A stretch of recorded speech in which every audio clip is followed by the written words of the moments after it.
You know how some people just live in your memory, not because of what they did, but because of how they smelled. And that's the thing about hygiene. People might not always tell you something is off, but they will always remember. There's this girl I used to know back in secondary school, and I kid you not, every time I think of her, the first thing that comes to mind is her bad breath. Not her hairstyle, not her vibe, just the bad breath. The question is, do you want to be remembered for how bad you smell or how good you smell?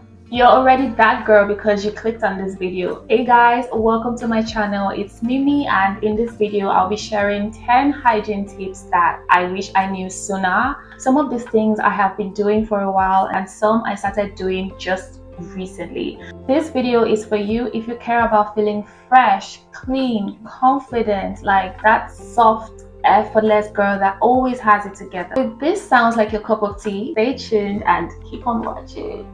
So I'm going to start with oral hygiene. This is directly connected to your guts, okay? So in this order: floss, mouthwash, toothbrush, and then tongue scraper, exactly in that order. When it comes to flossing, I feel like a lot of people are still sleeping on this.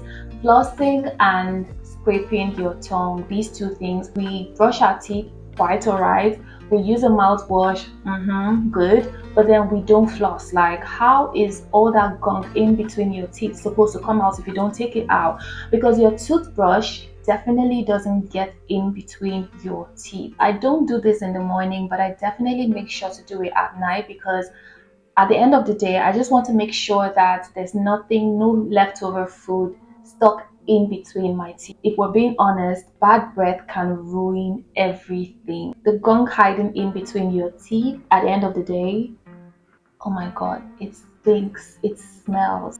Then I go straight in with the mouthwash. I just swish it in my mouth for 30 seconds and then spit out. Spit out. I'll come back to that later. There are so many options available out there. There's Deal, which I personally like, but recently I have been using Listerine. Next, I go straight in with my toothbrush. If you've never tried an electric toothbrush, then babe, it is seriously worth the investment. I personally use this. I think this one is from a brand called Gem, and I just make sure to replace the brush heads frequently.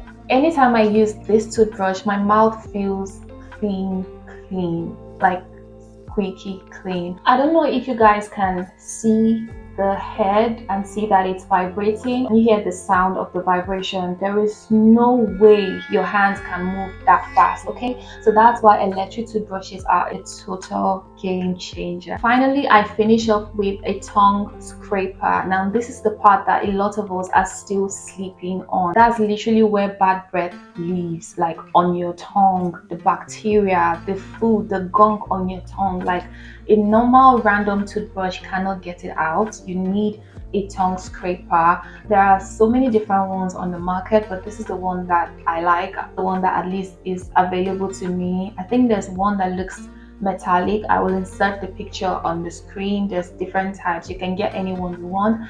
As long as you're scraping the damn tongue, that's all that matters, sis.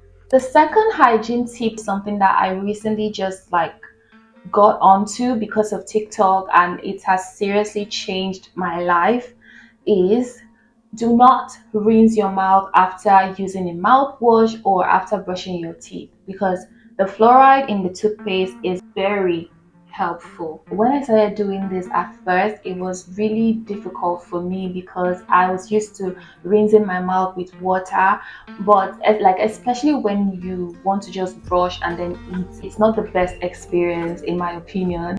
It's helpful, especially when you're going straight to bed. I mean, you're going to be sleeping anyway, so it doesn't really matter. Like, you don't really get that uncomfortable feeling from not rinsing your mouth because you're going to bed, you're going to be sleeping, and that's the time when bacteria actually likes to feed on like leftover food, because when you're sleeping your mouth is closed, so there's no air flowing in and out of your mouth, as opposed to like the daytime when you're actually talking, you're eating, you're like, doing a lot of movements. It's not the same when you're sleeping. So apparently the fluoride in your toothpaste is supposed to keep working even after you've brushed. So when you rinse your mouth with water, you've just gotten rid of all the good stuff. Spit it out and let your mouth marinate in that minty freshness. And the thing is, once you start doing it consistently, you get a hang of it. Honestly, you get used to it at some point. Right now it feels normal, but the first time I tried it, I'm not gonna lie, I didn't feel normal. Like, it wasn't the best feeling at all. But you just gotta do what you gotta do. Moving on to the third tip, which is do not wear underwear to bed. Okay? Okay. I know some people like the cute lace, especially when it comes in colors like pink, red, minty green. It's sexy, it's cute. I get it, but babe, bedtime is not for all that. Like, your girl needs to breathe at night. Think about it. It gets suffocated in the daytime, moving from one place to another.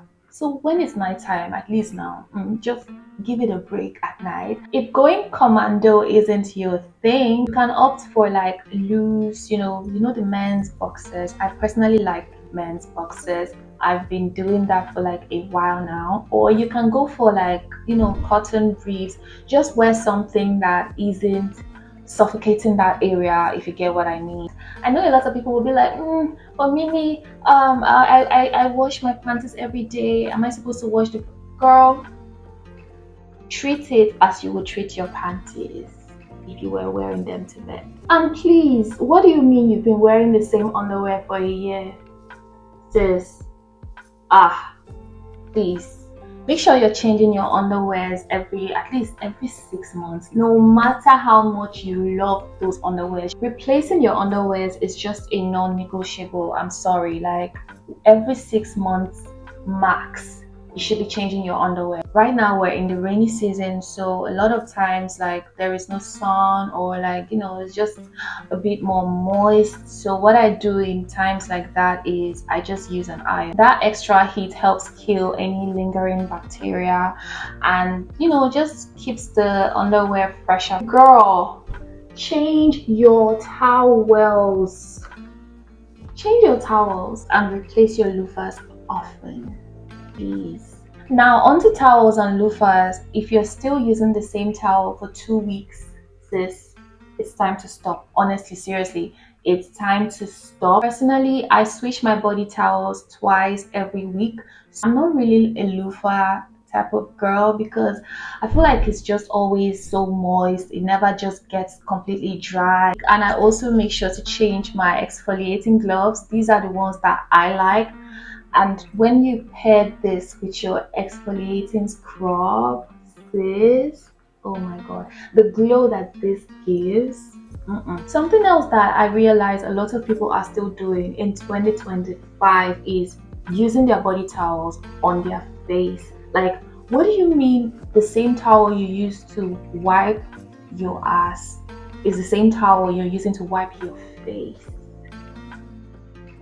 I use either disposable paper towels or I just let my face air dry. Since we're still on the towel matter, one thing that I would highly recommend is you dry your towels outside the bathroom after having your bath, because the bathroom area is like very moist, and fungi, bacteria, they love environments like that. Recently I had like a fungi infection on my skin. I don't know what caused it, but I think it has to do with like leaving my towel in the bathroom, or not changing my sponges as regularly as I should. So I struggled with that like early this year, trying to like treat the infection, and now that it's gone, sis, I don't want it to come back. So I'm doing everything I can to keep it at arm's length. By the way, the worst thing that can happen to me is to use a towel that is not dry, like a towel that is still very much damp. Oh my god, I cannot deal. Like, moving on to our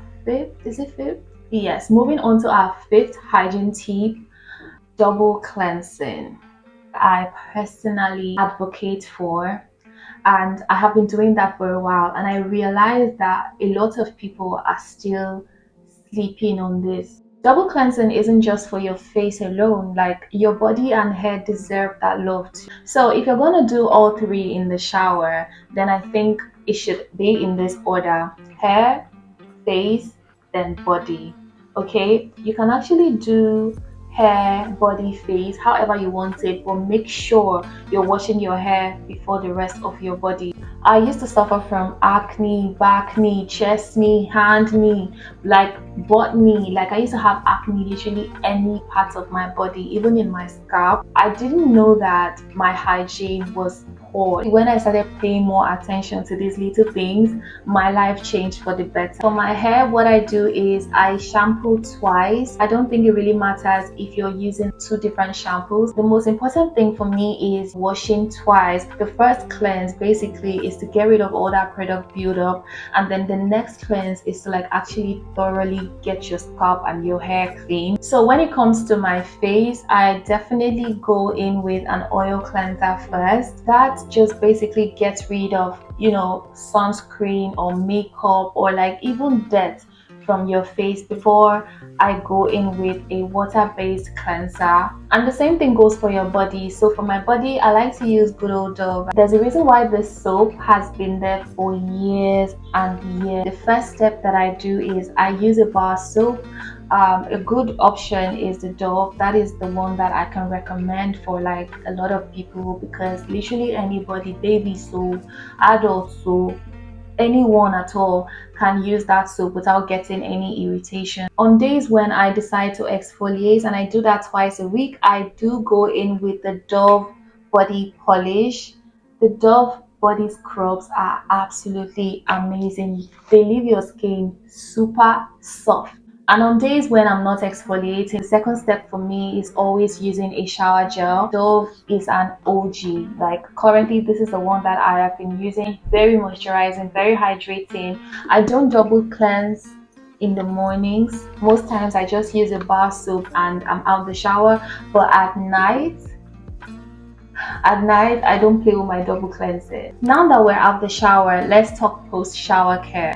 And literally, I feel like this is where the magic happens. Obviously, having a good shower is like the base and it's the most important. But what happens after you get out of the shower is just what is going to seal the deal, literally. So, but I don't dry my body completely. I make sure there's still like some moisture on my skin so that when I go in with my lotion, it just locks in all the moisture from my shower. Honestly, when it comes to body lotions, I am not an advocate for the really scented ones. The things that I look out for in a body lotion isn't really the scent. For me, it's like the other good things that come with it. Is it hydrating? Is it moisturizing? How does it make me feel? Is it lightweight? Is it ideal for my skin type? To top it off, I go in with an oil, very important, like this.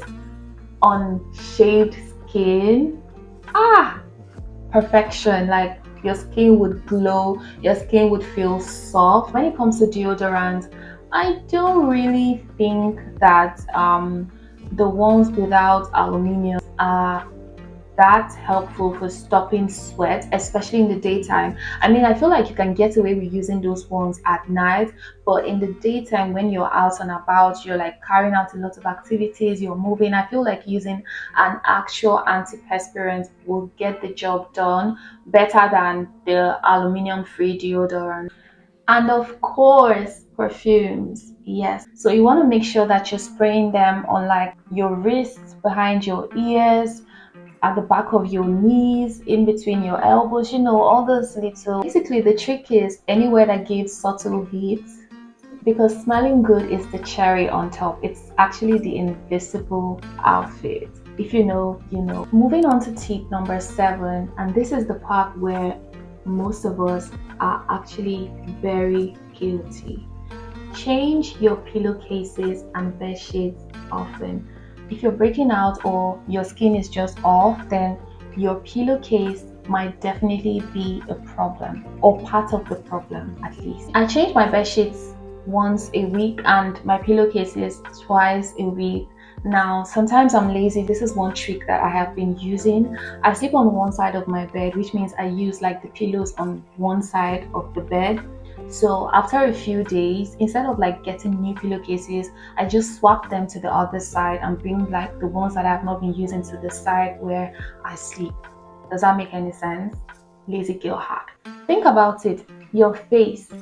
your hair products, sweat, maybe even drool, all end up on your pillow. So if you're too tired to change like the entire sheets, at least switch your pillowcases and your skin will thank you.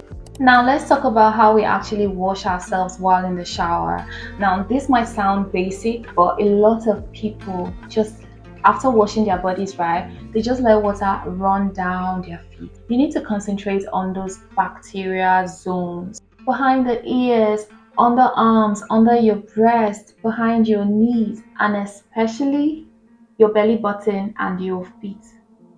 A lot of people just let the soap from their body run down and just hope for the best. Your feet and your belly button deserve special attention. Make sure that you're washing every part of your body thoroughly. Let's be honest, when was the last time you washed your hairbrushes, your combs, your hair tools? When was the last time you cleaned them? If you wash your scalp and your hair and you come out to use the same dirty combs and hairbrushes, the same flat iron that hasn't been cleaned for like 2 years now, it's given cycle of mess. It's honestly given cycle of mess, and we don't want that. So as you wash your scalp and your hair, make sure that you're using freshly cleaned combs. I can't believe we're now on the final and last hygiene tip for this video, which is clean your space. I know this isn't a body hygiene thing, but your environment seriously affects your energy. Personally, I cannot thrive in a scattered or dirty environment. Like I can't function properly. You can be freshly showered, oiled, glowed up, but if your environment is messy or your bathroom is dirty, it just kills the vibe. Over the weekends is when I do like a deep cleaning or like a thorough cleaning for my apartment and my bathroom, but I don't always wait for like that special day dedicated to like cleaning for me to actually wash my bathroom. Sometimes when I hop into the shower to have my bath, if I notice that the bathroom is a little off or smelly or needs some love, I just quickly wash it before I shower. Your wall switches, your sockets, your phones. Clean your phones, people, please clean your phones. Your phones can be so dirty. Your hands hold the most bacteria, touching a lot of things. Like think about it on a daily basis, the number of things that you touch, the number of things that come in contact with your hands. And of course, make sure that you're washing your hands regularly. I actually use an antibacterial wash. I use the same antibacterial wash to clean my phones as well. And that's pretty much it for this video. Simple things here, I know, but they make such a difference. And ultimately, I think that's the goal, to pour into like the little things. If you enjoyed this video, leave a comment, tell me which tip is your favorite, and if you have any tip for the girls that I didn't mention, leave them in the comment below so that we can all learn and level up our hygiene routine. Please subscribe to me if you haven't, because what are you waiting for? I'll see you guys in my next one. Mwah.